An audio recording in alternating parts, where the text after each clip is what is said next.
બેઠા વાતો કરે, હું તારી રાહ જોતો તો મારા ભાઈ ક્યાં હતો, કરી નાખો એનું બોલાય. એટલે માણસને ક્યાંય કશું નથી મળતું. અને ક્યારે આ બધું થાય કે શક્તિનો અભાવ. આપણા વડવાઓ જે વાઈ ગયા છે, આપણા સનાતન ધર્મો કે જે કઈ ધર્મમાં માનતા હોય એ ધર્મની આપણામાં અછત થાય ને અને આપણે એનાથી દૂર જવા લાગી ત્યારે આપણામાં અશક્તિ ઉત્પન્ન થાય. અને અશક્તિનું હું ટૂંકમાં વર્ણન કરું કે આપણે બીમાર હોય અને દવાખાને જવી ને તો જોજો 2 જણા આપણું બાવડું ચાલશે અને ડોક્ટર સાહેબ આપણને એવું કહે છે આમાં શક્તિ નથી એવું કે. અને શક્તિ ના હોય તો આમ ઘણ જેવો માણા હોય તોય પથારીમાં પડ્યો હોય, ડોલા ખાતો હોય. કેમ કે એનામાં શક્તિની ઉણપ આવી ત્યારે ને. એમ આપણા ઘરે કોકનું નડતર, કોકની મેલી વિદ્યા, આ બધું ક્યારે આવે? જ્યારે આપણી શક્તિ રહી ને, આપણી કુળદેવી એ આપણે 4 ડગલા પાછી જાય ત્યારે, બાકી ના આવે. હું નથી માનતો આ ઉભો તમારી સામે જેને જે તંત્ર મંત્ર કરવા હોય ને અડધી રાતે નાખવાની છૂટી. મને જે આ 900 વર્ષે વળ્યો ને એ મારા બાપ ઉપર ભરોસો છે. અને એને જે સોમનાથના શિખરે બેઠો ને એ ભોળાનાથ ઉપર ભરોસો હોય, કશું ના થાય. એટલે જોરાય કશું ના થાય. મેં હવારમાં જોયું, એક બેન આયા, કે મારો દીકરો ભણતો નથી, આ માથે હાથ ફેરવી દો ને. હવે જો મારા માથે હાથ ફેરવી દેવાય એની ડિગ્રી મળી જતી હોય તો સ્કૂલના જાપે જઈને ના બેહું, ખોટા 12 વર્ષ ભણતરમાં બગાડવાના. જે થતું હોય એ ત્યારે જ થાય. એમ જો કદાચ તમે અહીં સાચા મનથી આયા છો, કારણ કે પરમાત્માએ આપણને બનાવ્યા છે અને આપણે આપણા ભીતર જે કેવા છે ને એ પરમાત્માને બધી ખબર છે. કોઈ રોવાની જરૂર નથી, કોઈ આર્ગ્યુમેન્ટ કરવાની જરૂર નથી. સમજાય? અને હું એવું નથી કહેતો કે કદાચ આપણે આ દુઃખી છીએ, કોઈ ધંધામાં આપણને છેતરી નાખ્યા છે, કોઈ આપણા ભાઈઓએ આપણી જમીન ઝડપી લીધી છે, કોઈ આપણા ઘર ખાલી કરાયા છે, કોઈ આપણા પૈસા લીધેલા પાછા નથી આપતા, તો એવું ના માનવું કે પરમાત્મા આપણને સજા આપે છે. આજ આ બહેનો બેઠા એ આપણે કદાચ આ નવા કપડા પહેર્યા અને કાલે એને બરોબર કુસળો લઈને ઘસતા હોય, ધોકા મારતા હોય, તો ફાડી નાખવા કરે છે. કેમ કે એમાં એના લાભ કાઢે છે. એમ પરમાત્મા આપણને દુઃખ આપતો હોય છે ને તો આ સમાજ, આપણા ભાઈબંધ મિત્રો, આપણા હગાવાલા શું છે ને એ દાગ આપણને મહેસૂસ કરાવે છે કે આમના ભરોસે ના જીવીશ, મારા ભરોસે જીવીશ. અને આપણે જોરાવા દોડવી, અંધશ્રદ્ધામાં નાખે, લિસ્ટ આપે, પેલા ભાઈ લાઈટ વાળા ભાઈ કહી દો નકર પાણી ડોલમાં નાખી દે ફોન.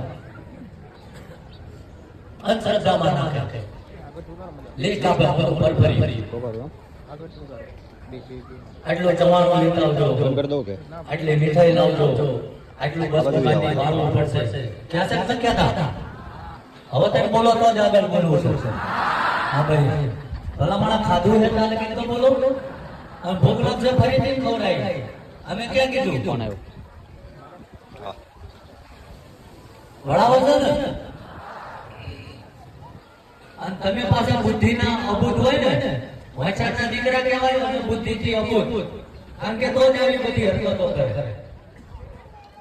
તો મને એ નથી ખબર પડતી કે કદાચ હું માનું છું કે એ મેલી વિદ્યા હોય, એ ભૂત ફલિત હોય, આવ્યું છે, હું ના નથી પાડતો, કોઈનો વિરોધ નથી કરતો. તો આટલે દિવસમાં કોઈ એ પોટલું વાળ્યું અને એ મેલી વસ્તુ એ કદાચ એ છોડી અંદરથી બે બકડા ભરીને ખાધું. કેમ? જો ખરેખર તમે એને આપો છો તો ના ખાય તો કઈ નહીં, પણ પોટલું 4 રસ્તાએ મૂકો તો એ લડી 2-4 ફૂટ આગળ તો જવું પડે ને, તો એ લેવા આવી કહેવાય. શું કહેવાય? અને પાછા તમે મારી જેવા કલાકારને આવો સવાલ કરો ને કે બાપુ આટલું વાળવી છે તો એ એમાંથી લેશે લેવા આવ્યું. તમે આવા સવાલ કરો, એનો પુરાવો છો તો એ તમારી ઉપર ગરમ થઈ જાય. તમે વિધર્મી છો, તમે ધર્મમાં માનતા નથી, તમે કોની સામે બોલો છો એનું ભાન છે. અને છેલ્લે કઈ ના જવાબ મળે ને તો તમને એવી સૂચના આપે કે એ બધા તો ગંધના ભૂખા હોય, આ બધું લે છે. આવું કહેશે ને પાછળ એટલી બધી આળા જીવનમાં નકામી છે. ખાધા પછી આ ના બોલે એમ હતો ક્યાં આવું તો ખરેખર તો એ બધા ભૂત બલી તંત્રના બધા હોય તો ગુજરાતમાં કદાચ હો બધે ફરસાણની દુકાનો છે ત્યાં જેમ જૈન લઈ આવે આપણા ઘરે હું કામ આવે તમે છોકરા 10 રૂપિયા વેપાર લેવા ના આપો આવડા બધા કે નીમાં ધૂમકા મારો તમે બધા 100 રૂપિયામાં રિક્ષા ટીમ લઈને આવો છો અને તમારા બધાના પૈસાની એવડા ફોર્ચ્યુનરો લઈને ફરે મારે તમને આમાંથી બહાર કાઢવા કારણ કે પરમાત્મા રહ્યો ને પરમાત્માએ હરેક જીવને જે ઘડ્યા છે ને કોઈ કેની હારે કોઈ અન્યાય નથી કરતો બસ એ કદાચ એવું બનતું હોય કે 10 કિલોમીટર દુખના કાપ્યા પછી આપણે મંજિલ આવતી હોય હું કામ થાકી જવું છું ઘણા અહીંયા મારી પાસે રોવા માંડે હવે તો આ તૂટી પડ્યું છે અમારે મરી જવાનો વારો તો એ મરી જવાનું પૂછવા હાટમાં આવ્યા પડી જવાય રેલવેના પાટામાં જાય તમને કોઈ હક નથી જીવવાનો ભગવાને આટલું બધું સરસ માનવનું સ્વરૂપ આપ્યું છે અને તમને જો મુસીબતનો સામનો ના કરીએ તો હું મનુષ્ય બનાવીને હું ખોટું બોલું છું પણ આ બધું એક વિષય છે એક બાજુ છે અને જ્યારે સમય મળશે ત્યારે હું તમને આની ઉપર લાંબી વાત કરીશ કારણ કે સમયનો અભાવ છે સમાજ મકી વાળા લેવાના છે અને અસંખ્ય વાટેલીનો ટાઈમ થઈ ગયો છે આ તો માંડ રેડી કરી લાવ્યા હોય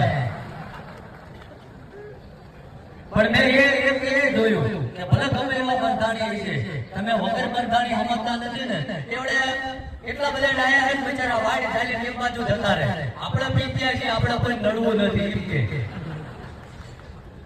આપણી બિરાદરી એક બાજુ લઈ લો ખોટા કોઈ આપણી હડફેટે ના થાય પણ અને હું કોઈ સેવા નથી કરતો આજ જે કોઈ વ્યસન મૂકવા આવ્યા છે એની પાસે મને કોઈ અપેક્ષા છે શું મને આપશો તમે શું આપશો શું આપશો ખોદ ખરા દુવાજી મારા છોકરાની ફી ભરાય છે ભાઈ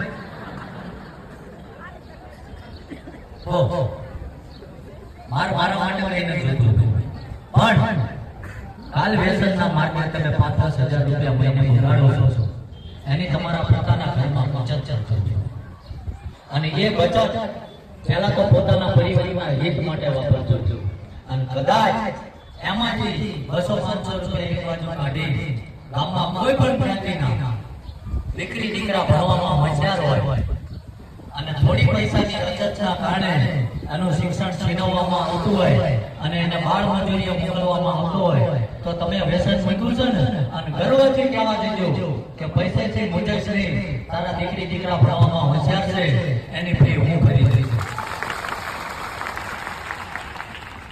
કેમ કે શિક્ષણનો અભાવ છે આપણામાં શિક્ષણનો અભાવ છે ત્યારે લોકો આપણને મૂર્ખ બનાવી જાય છે નકા પેલો પિક્ચરમાં કહે છે ને કે રોંગ નંબર છે તરત તમે કહો રોંગ નંબર છે અને કાં તો તમે અંદરથી ડરી ગયા છો એટલે નથી બોલી શકતા